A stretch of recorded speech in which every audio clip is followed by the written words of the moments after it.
What do we use? Will or will be. Continuous के लिए will be, but simple future के लिए will. For if we want to tell about our future plan, any future plan, we use will, right? Again, let's start with the format, the sentence structure.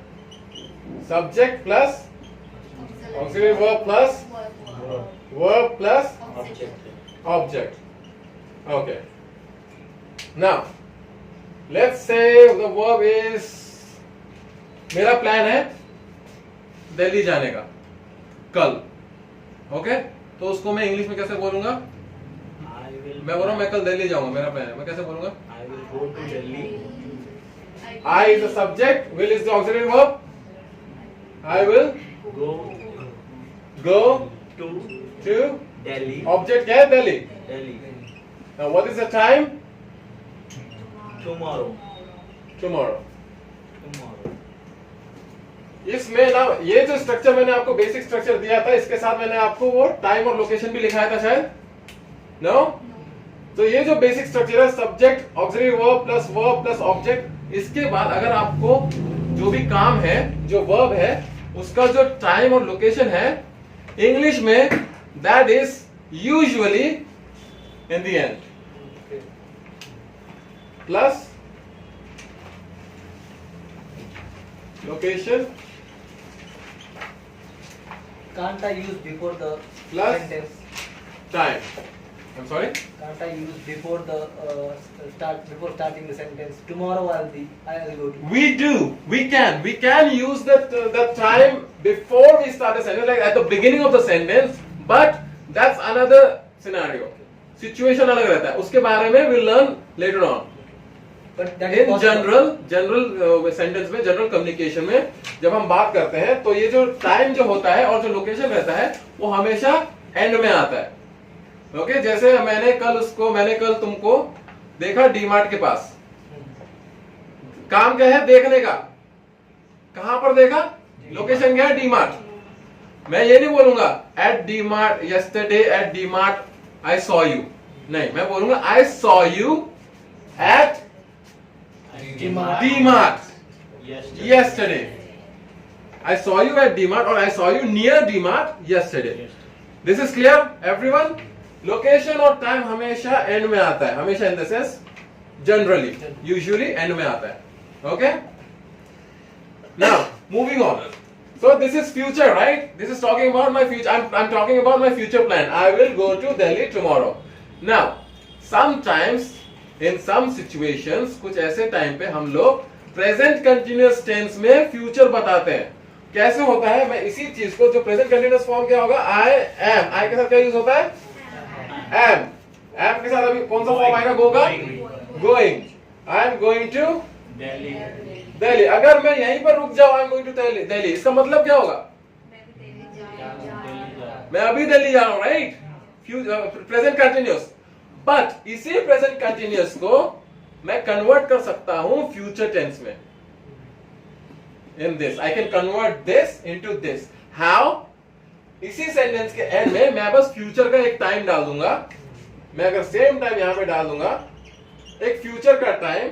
Now this has been converted into future tense. Why? Just because of this. I am going to Delhi tomorrow. Same meaning है, I will go to Delhi tomorrow. दोनों में कोई फर्क नहीं है, वे मेरे future plan के बारे में ही बता रहा है. अंडरस्टूड? इसी के बदले दिल्ली टुमारो के बदले अगर मैं कोई और फ्यूचर टाइम डालूंगा, maybe day after tomorrow, और maybe what's the date today? 11th. So maybe I am going on the 20th. So I am going to Delhi on the 20th. Future का कोई भी time डाल दो present continuous में, वो बन जाएगा future tense. Okay, Kiran, you are asking something. I will going to Delhi. ये भी आता है. विल नहीं, Will के साथ नहीं है. विल के साथ कभी भी ING आईजी फॉर्म यूज नहीं होता है. विल के साथ Will हमेशा be. Base form. I will go. I will be डालोगे तो going. Understood? Any confusion, any question? Yes संकेत. यहाँ पे मतलब टू दी दिल्ली ऐसा कुछ क्यों नहीं लिखा? मतलब जो आर्टिकल्स होते हैं, you obviously you are not part of the lecture, so जो आर्टिकल्स होते हैं ए एंड द, दी, जो ये आर्टिकल्स होते हैं ये सिर्फ कॉमन नाउन का यूज होते हैं। प्रॉपर नाउन के साथ सिर्फ एक सर्टेन सिचुएशन में यूज होते हैं, वो एक अलग हम लोग जब आर्टिकल कवर करेंगे then I will explain in detail. Okay, ये दिल्ली क्या है, this is a proper noun. ये प्रॉपर नाउन कॉमन नाउन क्या होता है, that also will cover. Okay, we also have a video, I will send you the link, आप घर पे देख सकते हो, थोड़ा समझने की कोशिश करो, कुछ नहीं समझ में आया you can ask tomorrow. Okay, but when we do that topic, when we cover that topic, तब मैं आपको और डिटेल में समझा दूंगा। Okay, all right. So is this clear? Yes. Okay. Now बोलना कब है? I will go to Delhi tomorrow कब बोलना है? I am going to Delhi tomorrow कब बोलना है? ये कोई भी कभी भी ऐसा नहीं बोल सकते हैं। है दोनों का मीनिंग एक ही है, लेकिन it depends on the conversation that is going on। आप जिस इंसान से बात कर रहे हो, जिनको ये इंफॉर्मेशन दे रहे हो, उसने आपसे क्या बात की या क्या सवाल किया, उस पर डिपेंड करता है। अगर वो आपको हिंदी में, अगर वो आपको पूछता है कि दिल्ली, मैं आपको पूछता हूं कमल दिल्ली कब जा रहे हो, और आप कल जा रहे हो, आपको पहले, तो दोनों में से क्या बोलोगे? I will go to Delhi tomorrow. हाँ, हिंदी में मैं कल दिल्ली जा रहा हूं। दिल्ली कब जा रहे हो? मैं कल दिल्ली जा रहा हूं। when will you go to Delhi? Delhi कब जा रहे हो, दिल्ली कब जाओगे, हिंदी में कैसे पूछेंगे, दिल्ली कब जाओगे, तो इंग्लिश में when will you go to Delhi? Question. So question, when will you go to Delhi? Now I guess I have told some of you guys that जो auxiliary verb सवाल में होगा वही auxiliary verb जवाब में भी आना चाहिए। So when we ask when will you go, when someone asks when will you go to Delhi, then we use I will go to Delhi tomorrow।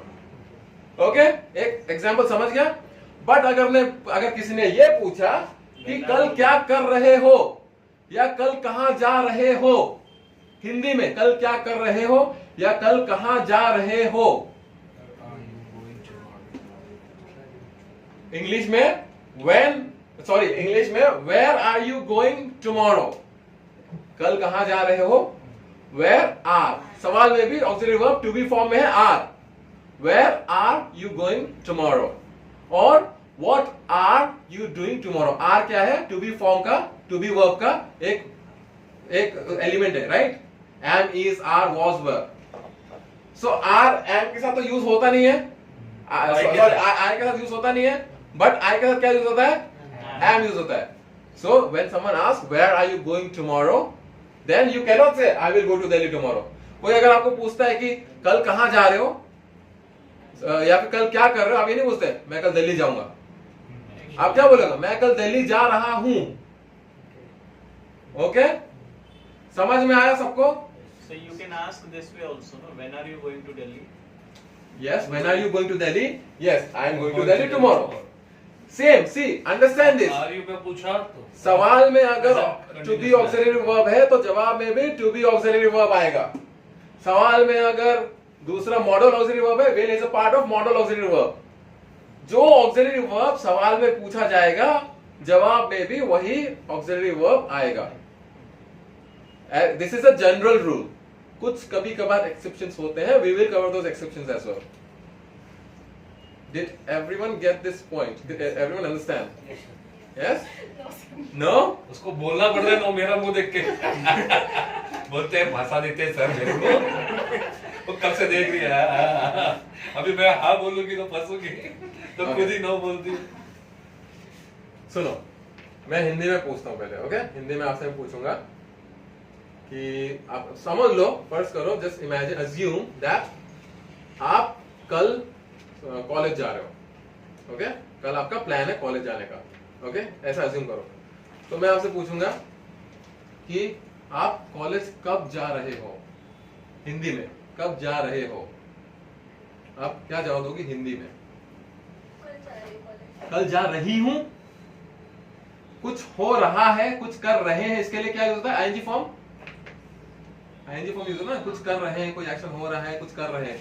तो कल जा रही हूं, मैंने सवाल में पूछा कब जा रहे हो बात रही है कल की, we are talking about tomorrow, we are still talking about tomorrow, but बात में वर्ड्स कैसे यूज हो रहे हैं, कौन सा फॉर्म यूज हो रहा है, रहा है, रहे हैं, रही हो, ये यूज हो रहा है। उसमें कौन सा फॉर्म यूज होता है, आईएनजी, भली बात कल की हो रही हो।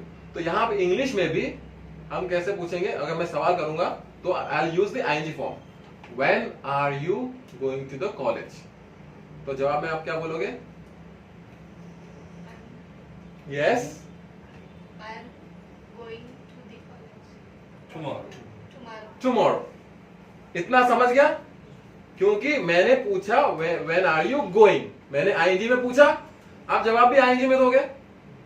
अभी मैं पूछूंगा तुम कॉलेज कब जाओगे, इसमें कहीं पर रहे हो कुछ आ रहा है, आईएनजी आ रहा है, तुम कॉलेज कब जाओगे। In English when will you go to the college. आप जवाब कैसे दोगे?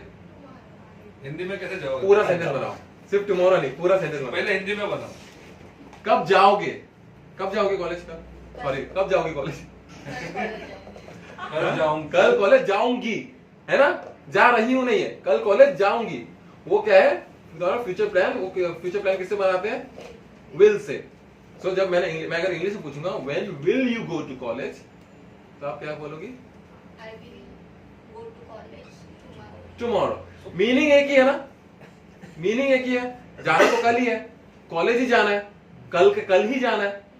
बट यूसेज में वो डिपेंड करता है कि सामने वाले से बात क्या हो रही है, सामने वाले ने सवाल क्या पूछा है या कॉन्वर्सेशन क्या चालू है, उसने कौन सा, जो हमसे जो बात कर रहा है उसने कौन सा ऑक्सिलरी वर्ब या कौन सा वर्ब फॉर्म यूज किया। अगर वो आईएनजी फॉर्म यूज कर रहा है तो हम भी आईएनजी फॉर्म में जवाब देंगे। अगर वो प्रॉपर फ्यूचर फॉर्म यूज कर रहा है, सिंपल फ्यूचर फॉर्म यूज कर रहा है, हम भी फ्यूचर फॉर्म में जवाब देंगे। अंडरस्टूड? सवाल जैसा आता है उस हिसाब से अपना जवाब जाता है। अब क्लियर हुआ थोड़ा? बस ये बता कि अगर कोई, हमेशा से हम लोग जो ग्रामर सीखते आ रहे हैं कि एम गोइंग प्रेजेंट के लिए होता है, प्रेजेंट कंटिन्यूअस के लिए होता है, तो यहाँ पे ये फ्यूचर कैसे हो गया? फ्यूचर इसलिए हुआ क्योंकि यहाँ पे एंड में हमने एक फ्यूचर का कोई टाइम ऐड कर दिया है। बिना इस टाइम के ये अभी भी प्रेजेंट कंटिन्यूअस ही है। अगर ये टाइम ऐड हो गया फ्यूचर का, then it becomes future tense. Understood everyone? No confusion? Satya? Okay, good. All right. So with this, we'll wind up the session for today.